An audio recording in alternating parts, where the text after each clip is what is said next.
The Kryll Hegemony did not conquer worlds. They dismantled them, piece by psychological piece.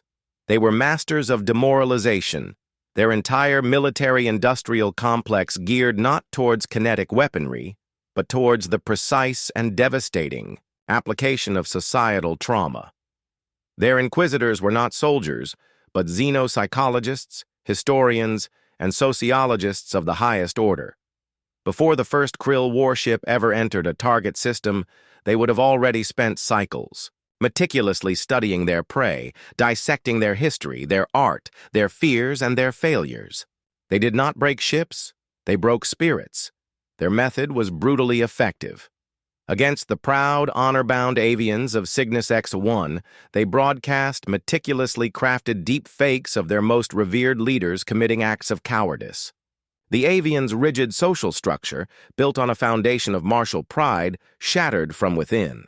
Against the logical, data-driven siliconoids of the Kepler belt, they introduced subtle, untraceable data paradoxes into their core networks, creating a crisis of confidence that led to systemic collapse. The Kryll were undefeated. Their archives held the psychological keys to every species they had ever encountered, a library of tailored despair. When the Kryll Hegemony turned its multifaceted eyes towards the Sol system, their inquisitors were ecstatic. The initial data probe into humanity's public networks revealed a history so rich with trauma, so replete with self-inflicted wounds, that it was considered a soft target of the highest order. Inquisitor Prime Vorlag, a being whose physical form was a mere vessel for a cold, analytical intellect, presented his findings to the Hegemony's War Council. His synthesized voice, calm and precise, echoed in the sterile chamber. Species designation. Human, he began, as holographic displays filled the room with images of Earth's turbulent past. A carbon-based bipedal species originating from a high-gravity, death world. Their history is a near-unbroken cycle of violence, plague, famine, and self-destructive behavior. They have perpetrated multiple genocides upon their own subspecies. They have developed and used weapons capable of rendering their own planet uninhabitable. Their art and literature are saturated with themes of existential dread, betrayal, and loss. Their societal structure is a chaotic patchwork of competing ideologies that regularly collapse into violent conflict. Vorlag paused, allowing the Council to absorb the sheer volume of humanity's historical trauma. They have, in effect, done most of our work for us. Their psychological foundation is a ruin. We have identified no fewer than 1,142 distinct societal traumas that can be weaponized. Their core fears, fear of the other, fear of annihilation, fear of betrayal, are already deeply ingrained. We predict a full societal collapse and voluntary assimilation within a single solar cycle. The humans are already broken. We must simply remind them of it. The Council was unanimous. The conquest of humanity would be a textbook operation, a crowning achievement for the Kryll's sophisticated methods. The first phase began subtly. Kryll assets, cloaked and undetectable, began to infiltrate human digital networks, preparing to launch their psychological salvo. The first wave of the Kryll's attack was a masterpiece of tailored psychological warfare. Across the Sol system, carefully selected historical data, flawlessly rendered and emotionally charged, began to surface. On the Martian colonies, known for their fierce independence, holographic specters of long-dead tyrants from Earth's history appeared in the city squares, their speeches twisted to sow seeds of paranoia and distrust against the homeworld. In the orbital habitats of Jupiter, where society was built on a delicate balance of resource sharing, falsified records of resource hoarding and corruption from Earth's Gilded Age were leaked, sparking riots and accusations. On Earth itself, the attack was more personal. The Kryll targeted the deepest, most painful scars. In regions that had suffered from centuries of ethnic conflict, ancient symbols of hatred were subtly reintroduced into public spaces. News feeds were flooded with stories, expertly crafted to mirror the propaganda that had preceded past genocides. The goal was simple and brutally effective: to pick at the scabs of old wounds until they bled anew, to remind humanity of its own capacity for hatred and division. Global anxiety skyrocketed. Old tensions, long since healed or at least managed, began to flare. Political discourse, already fraught, became venomous. The Kryll watched, satisfied, as the preliminary data showed a sharp increase in societal stress markers. Phase 1 was proceeding exactly as planned. But then, something unexpected began to happen. The initial shock and paranoia did not spiral into the predicted societal collapse. Instead, a strange and unfamiliar response began to ripple through human society. In the Martian colonies, after the initial outrage, historians and academics began to publicly deconstruct the holographic projections. They recognized the speeches, the uniforms, the twisted rhetoric. This is a direct lift from the speeches of the 21st century demagogue, Vladimir Volkov, one professor explained in a widely circulated broadcast. His tactics are well documented. This is not our leaders speaking. This is a ghost from a history we have already overcome. The fear began to be replaced by a grim, analytical curiosity. On the Jovian habitats, the leaked records of corruption were swiftly identified by economic historians as forgeries, albeit brilliant ones. The patterns of embezzlement, a commentator noted dryly, are almost identical to those used by the Enron Corporation in the early 21st century. It's a classic, almost quaint form of fraud. We've developed safeguards against this century's ego, and on Earth, the reemergence of old hatreds did not ignite the expected firestorm. Instead, it triggered a powerful, almost instinctual counter-reaction. Memorials to the victims of past atrocities were flooded with visitors. Educational programs on the history of genocide saw a massive surge in viewership. Inter-community leaders, recognizing the familiar poison, organized joint statements of unity and defiance. The attack was not reopening old wounds. It was reminding humanity of the scar tissue that had formed over them. Inquisitor Prime Vorlag watched the incoming data with a growing sense of unease. The humans were not reacting as the models predicted. Their trauma was not a weakness. It was a reference library. They had seen this all before. They had done these things to themselves, and they had, through immense pain and effort, learned from it. The Kryll, undeterred, escalated to Phase 2. This was a more direct and visceral assault, designed to prey upon primal fears. They began to project powerful, psychically resonant images into the global consciousness.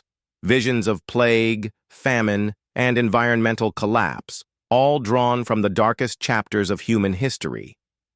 They simulated the sight of mushroom clouds over major cities, the feel of pandemic-induced fever, the taste of Dust Bowl-era starvation. This was the application of pure, undiluted terror. For many, the experience was harrowing.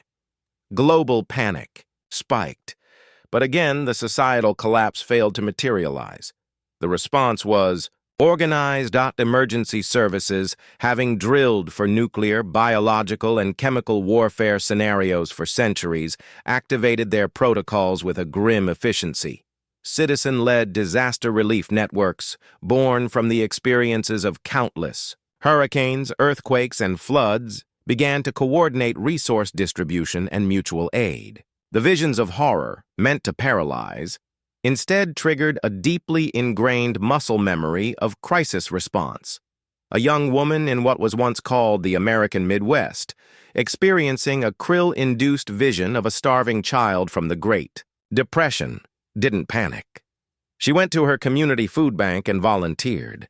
A man in a densely populated Asian metropolis, seeing a vision of a city ravaged by a futuristic plague, didn't flee in terror. He went to a local clinic and got a vaccine booster. Humanity, The species that had lived for millennia on a planet that actively tried to kill them and who had spent an equal amount of time trying to kill each other had developed a unique form of psychological resilience. They had seen the abyss so many times that they had learned how to build ladders. Vorlag and his inquisitors were baffled. They had presented the humans with the specter of their own self-destruction, and the humans had responded by tidying up. He ordered a deep analysis of human philosophy and art, searching for the root of this illogical resilience. The probes returned with mountains of data that only deepened the mystery. They found concepts like post-traumatic growth, the idea that individuals could become stronger and more capable after experiencing trauma. They found a literary genre called dark humor, where species would process horrific events by making jokes about them. They found countless stories, myths, and legends where the protagonist was a broken, flawed individual who triumphed not in spite of their scars, but because of them. The Kryll had no framework for this. To them, trauma was a debilitating injury. To humans, it was a forge. Frustrated and facing a deadline, Vorlag made a decision that would be remembered as the hegemony's greatest miscalculation. He authorized the use of the Ego Shatterer, a psychic weapon of last resort. It was designed to isolate an individual's consciousness and force them to confront a personalized manifestation of their greatest failure, their deepest shame, their most profound regret. It had never failed. It had driven the leaders of a dozen species to madness and suicide. Vorlag decided to target a single, high-value individual, Fleet Admiral Eris Thorn, the Supreme Commander of Earth's Defense Forces. Admiral Thorn was a man forged in the crucible of conflict. He had seen battle, had made impossible choices, and bore the weight of command with a quiet, unyielding dignity. When the Ego Shatterer hit him, he was alone on the bridge of his flagship, the Resilience. His world dissolved. He was no longer on the bridge, but back on a burning colony world decades earlier. He was a young lieutenant again, forced to sacrifice, a transport of civilians to save a hospital filled with wounded soldiers. The faces of the dead, twisted in accusation, screamed at him from the flames. The weapon amplified his guilt, his regret, turning it into a psychic firestorm designed to incinerate his will. Thorn fell to his knees, the psychic pain overwhelming. The Kryll, monitoring his brain activity, registered a catastrophic neurological event. Success was imminent. But as the Admiral knelt amidst the phantoms of his past, something deep within him stirred. He had lived with this memory, this ghost, every day of his life. He had wrestled with it in the dead of night, had sought. Counsel had made his peace with the terrible calculus of command. It was a part of him. It was the scar that reminded him of the price of his duty. He looked up, not at the phantoms, but through them. "I remember you," he whispered, his voice hoarse. "You are the cost. You are the reason I fight." Slowly, painfully, he rose to his feet. The fiery landscape of his memory did not vanish. The screaming faces did not fall silent, but they no longer had power over him. He accepted them. He wore his failure like a piece of armor.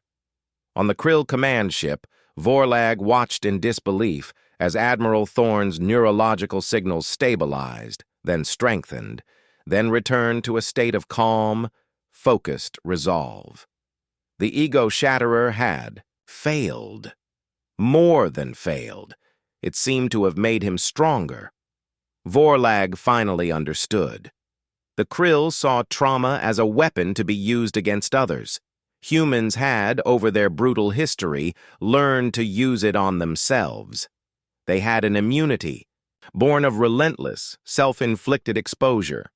Their scars were not vulnerabilities, they were calluses. They had broken their own spirits so many times that they had become experts at putting them back together. The failure of the Ego Shatterer marked the turning point of the war. Admiral Thorn, his resolve hardened by the psychic assault, went on the offensive. But it was not a conventional military offensive. It was a war of ideas, a war of resilience. Humanity began to fight back in a way the Kryll could not comprehend. They started broadcasting their own history into the Kryll networks, but not as a source of shame. They broadcast stories of recovery after war, of communities rebuilding after natural disasters, of individuals overcoming immense personal tragedy. They sent the Kryll the symphonies of Beethoven, composed in deafness, the writings of Mandela, forged in prison, the scientific theories of Hawking, conceived in the face of total paralysis. They sent them a deluge of their own scar tissue. For the Kryll, a species whose history was a clean, logical progression of successes, this was utterly disorienting. They had no context for failure, no understanding of growth through adversity. The human stories, filled with pain and suffering but ultimately defined by resilience and hope, were a psychic virus for which they had no immunity. The Kryll Inquisitors, exposed to this relentless torrent of human experience, began to show signs of empathy. They felt the sorrow of human loss, the triumph of human survival. The certainties of their logical, ordered existence began to crumble. Doubt, an emotion they had only ever induced in others, began to creep into their own collective consciousness. In a final desperate act, Admiral Thorne broadcast a simple, open message to the Kryll Hegemony. It contained no threats, no demands. It was a full, unedited history of humanity, the wars, the genocides, the plagues, the famines, but also the art, the music, the science, the love, the endless, stubborn struggle to be better. "This is who we are," Thorne's voice stated, calm and resolute. "We are the children of a broken home. We have fought and bled and wept. We have been our own worst enemy. Every horror you can imagine, we have already inflicted upon ourselves. And we are still here. We are the scar tissue of the universe, and we do not break." The effect on the Kryll hegemony was catastrophic. Their rigid, logical society could not process the chaotic, contradictory, and ultimately hopeful narrative of humanity. Their will to fight, built on a foundation of psychological superiority, evaporated. The war ended not with a bang, but with a quiet, bewildered withdrawal. The Kryll, their own psychological certainty shattered, retreated to their home systems to try and understand the species that could not be broken. Humanity was left, as always, to pick up the pieces and heal. But they were not weakened by the conflict. They were stronger. The war had reminded them of who they were, a flawed, chaotic, and deeply scarred species, but one whose greatest strength was its intimate, hard-won knowledge of the darkness, and its stubborn, illogical refusal to be consumed by it.